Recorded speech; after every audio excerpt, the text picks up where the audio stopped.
Well, we wrapped up a few minutes ago with our first guest, Dr. Law Mayfor, on the raging crisis in Kano over the Emir's throne. It's been such an engaging topic because of the inherent and very deep socio-political connotations, not just for the people of Kano, but also for the rest of Nigeria. Our next guest is Professor Usman Yusuf, a one-time executive secretary of the National Health Insurance Scheme.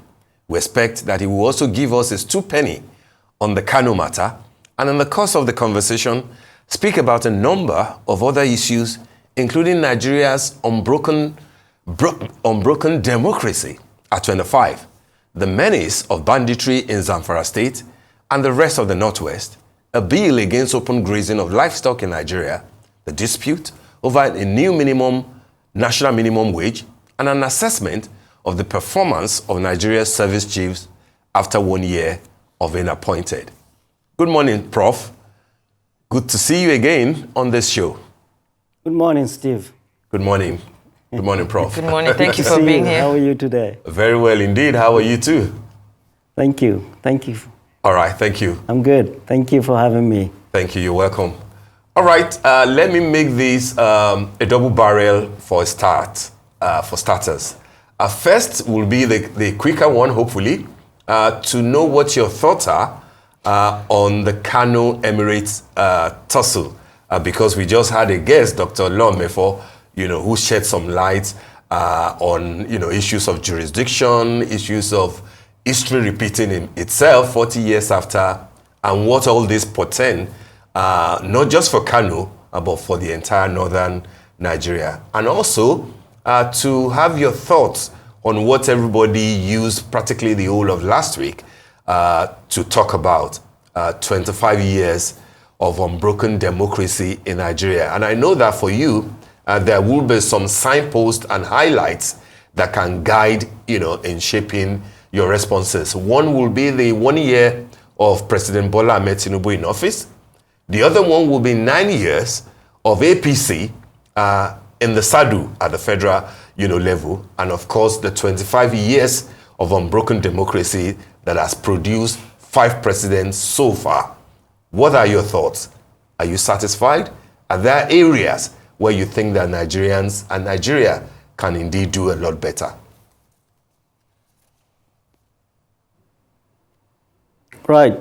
Thank you very much for having me. So on the Kano tussle, for us out here, we're very circumspect about discussing the Kano issue, not only because it is before the courts of law, but this is a fight between brothers, blood brothers. Kano Emirate has been around for over 1,000 years.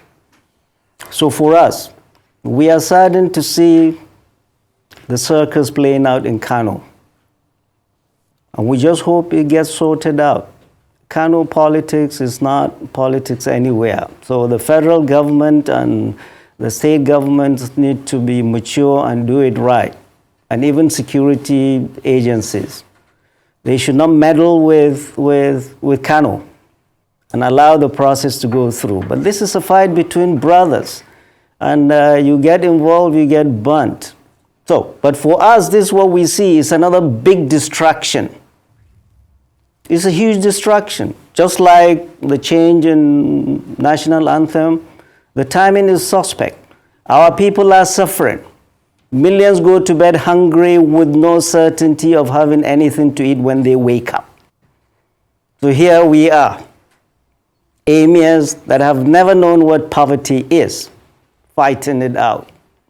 So please, please, please, and please, Nigerians and people in Kano are not in the mood for all of this. And I applaud the maturity of people of Kano and the elders, that they are going about their minding their own business and not getting involved in any violence. The leadership, the government, both states and federal, need to be mature and handle this properly. And that's all I'll have to say.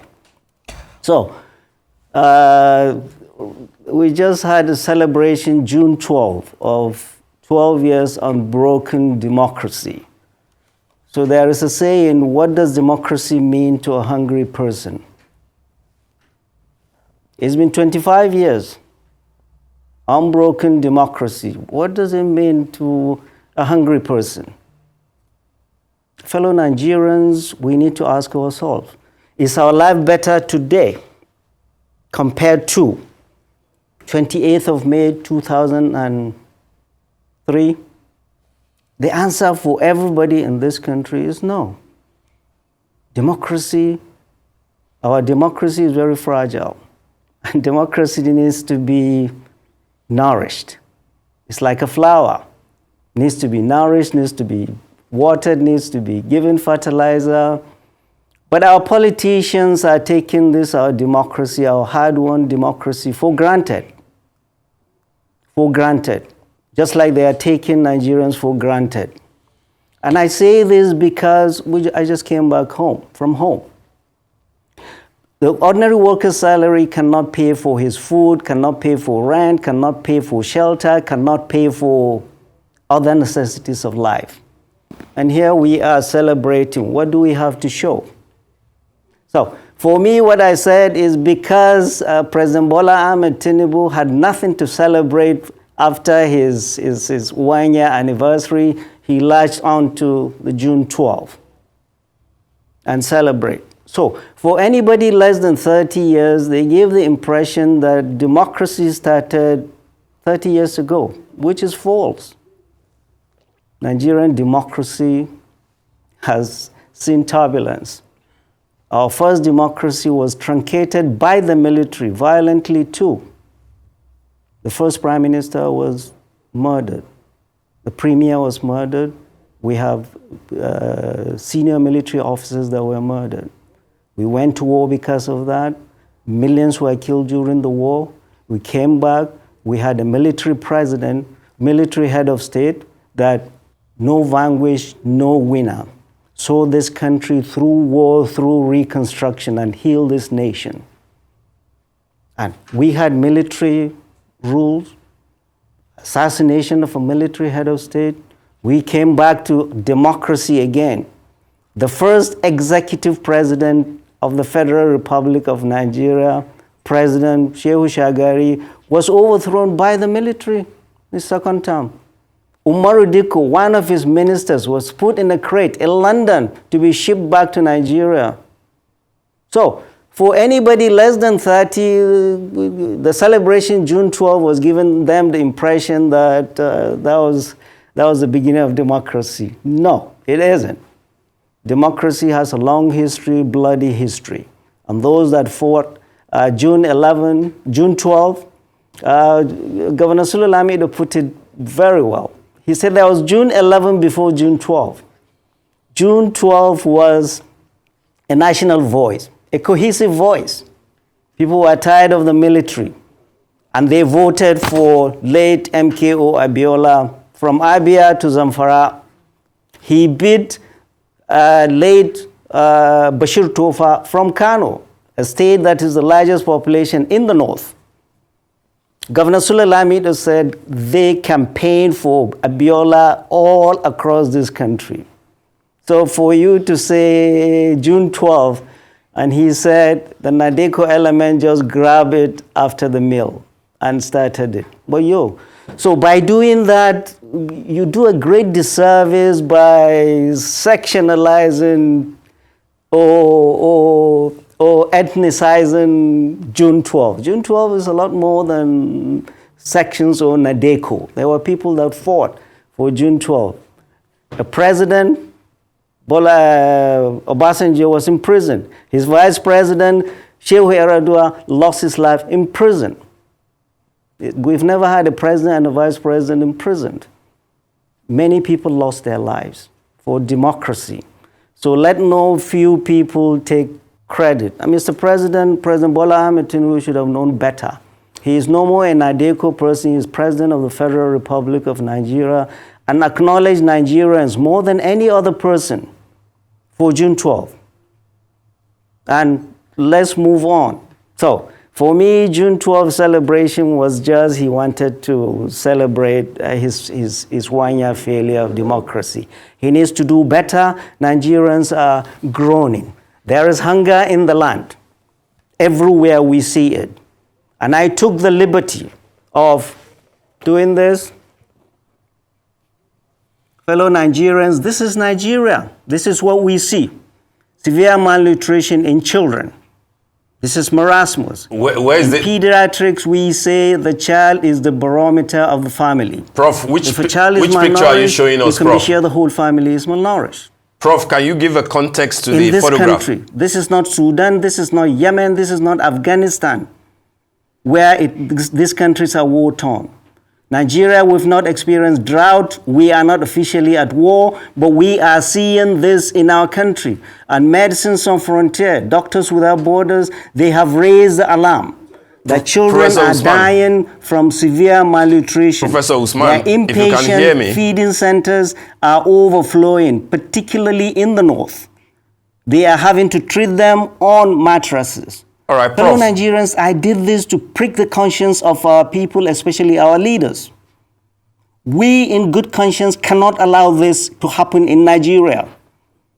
Seeing the extravagance and the recklessness of our leaders, buying, building 21 billion mansion, buying aircrafts, buying SUVs, when our children are dying of hunger in this land of plenty. All right, Prof. So, I Mr. will have President, to if come they are in not very telling quickly. you this is the truth, this is what's happening, our governors do not care. What they do is to give palliative cups of rice to parents, and the children are in the house malnourished, hungry. This should prick the conscience of every Nigerian. This is what we should be talking in mosques, churches, palaces, assemblies, the villa, government houses. We must hold our leaders responsible. This is not acceptable. God Almighty will ask each and every one of us, what did we do when our children are going through this in this land of plenty? And our leaders are here in Abuja, living it up, buying SUVs, billions. There is a report that in 3 months, 30 Nigerian governors spent 960 billion on their creature comfort. On that All day right, that Prof. is certain, God Almighty will ask each and every one of them, what did you do Professor when He Usman. gave you that stewardship of our people? Professor Usman, This is what's can you hear happening me, all please? across this country, particularly in the north, because of the insecurity. Our children, this is what you see in war Prof, zones. we would like you to put context to the picture that you are showing to us. Thank you. All right, Prof, can you hear me? I've been trying to get your attention all day. Are you with me, Prof? Thank you. Are you with me, Prof? Can you hear me? Are they with me? Yes, can you hear me? It doesn't look like Prof can hear us. We'll have to go on a quick break and then return so that we can get clarity on the picture that Prof just showed us.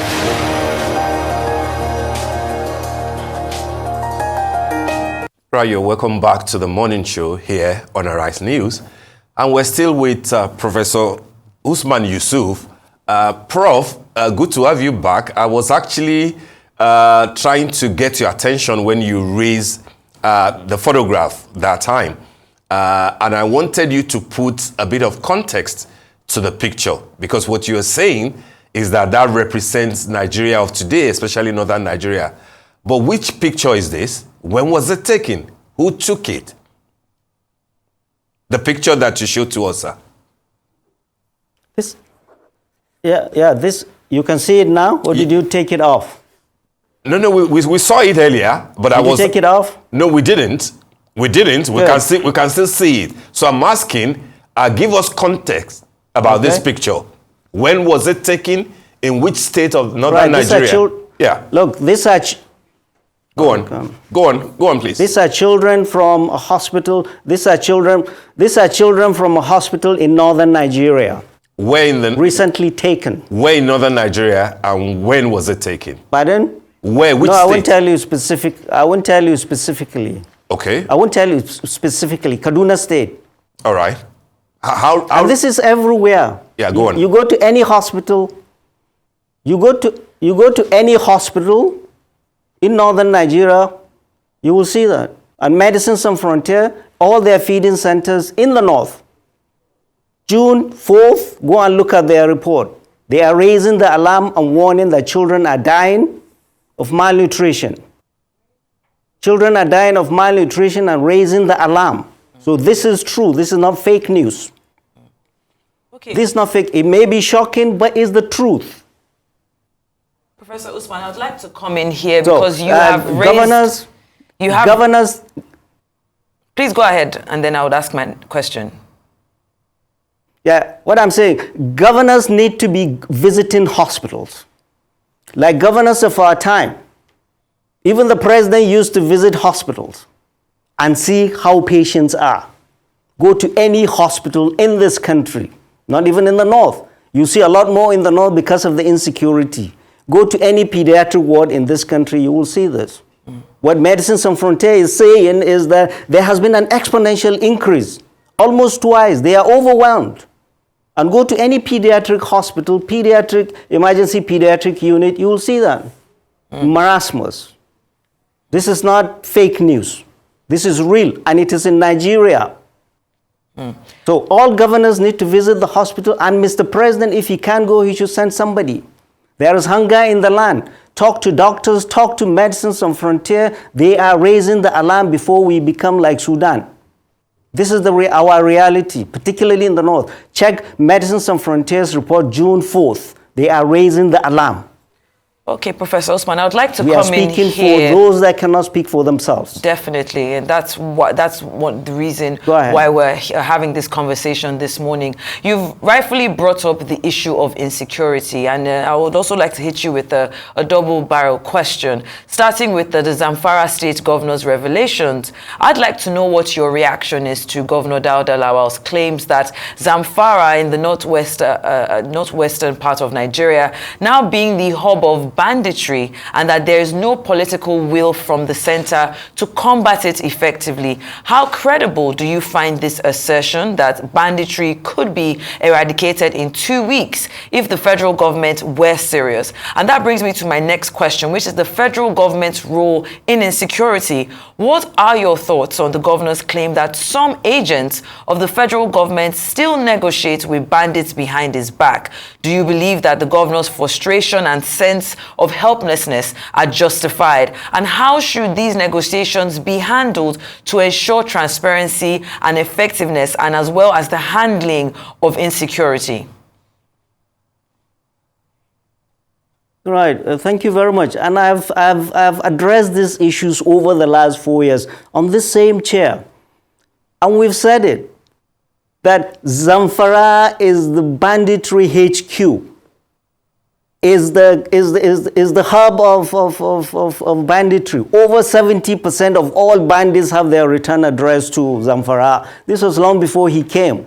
So this is not new news. We've told that, we've shouted that to the President Muhammadu Buhari, his NSA, and all the service chiefs, and all the governors at that time. Because we know with facts, we were in the bushes, we know. We see all the bandits, you can get their address back home. So it's not new, and he should know that. Another thing, the reason we're having all this problem in Zamfara, which is really, really concerning to all of us that know this thing, is that the governor of Zamfara is not in good terms with the minister, the immediate past governor of Zamfara, who is now the Minister of State, Defense.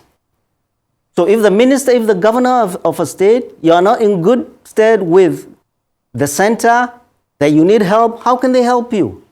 Number two, he said, well, this is what they do. These new governors that have created these militias, they go and meet their people and screaming, no dialogue, no negotiation, and then they come to Abuja and start lamenting and crying, oh, we don't have security, we don't have police, we don't have this thing, we are helpless, some people are doing things behind our back. Didn't you know that? A state governor does not even have control over the yellow fever in the state. What options does he have? The options he has is to work with the center, not fight them. The other option, which is cheaper and most important, which we've been advocating, is find a way to dialogue and cut the bloodshed in your state. I've said it again and again, and the military know that. The military cannot bring peace to us. The role of the military is to provide an enabling environment for dialogue to happen. So these new governors want to go to war, Just like President Muhammadu Buhari went to war for 8 years. And he's saying the same thing, exactly the same thing, verbatim. What President Muhammadu Buhari said 3-4 years ago at the palace of His Eminence in Sokoto, that he does not understand banditry. The governor of Zamfara State is saying he doesn't understand it. Well, then we're in big trouble. Then what are you fighting? I'm a doctor, you don't have a diagnosis, how can you write a prescription? If the commander-in-chief did not understand it, what was he fighting? If the chief security officer of a state does not understand it, then what are you fighting? First of all, numero uno, understand it. You don't understand it, you are complaining, and I've always said, and it's very true, problems are local. Solutions must be found locally. All the big plans from Abuja we've been doing over the last 8 years have not worked and will not work because there's no consultation with the local. The banditry in Zamfara, distinctly different from what you see in Katsina, from what you see in Sokoto, Kebbi, Kaduna, Niger, and Benue, and Plateau. So every governor must understand what is his local issues, who are the main actors, where are they, who are the interlocutors, who can you talk to? What you have as a governor is to find peace and reduce the bloodshed. There is civil war going around all over the north. The Fulanis are fighting this vigilantes, they are fighting this, they are fighting this, they are fighting this. So when the military comes with their bombs and drones, who do they drop bombs on? When vigilantes are armed and bandits are armed. So, and the governors created all these vigilantes. And I tell them, the President Muhammadu Buhari as a commander-in-chief for 8 years, been doing this fight, here we are. Katsina today is, before President Muhammadu Buhari came, we did not know what IDPs were. Now he's left us with 22 out of our 34 local governments under siege, 65%. Borno State is safer and more secure than Katsina because we've been fighting 8 years. So we're going to continue this. So the military, the whole military is where it is today. You governors come and say,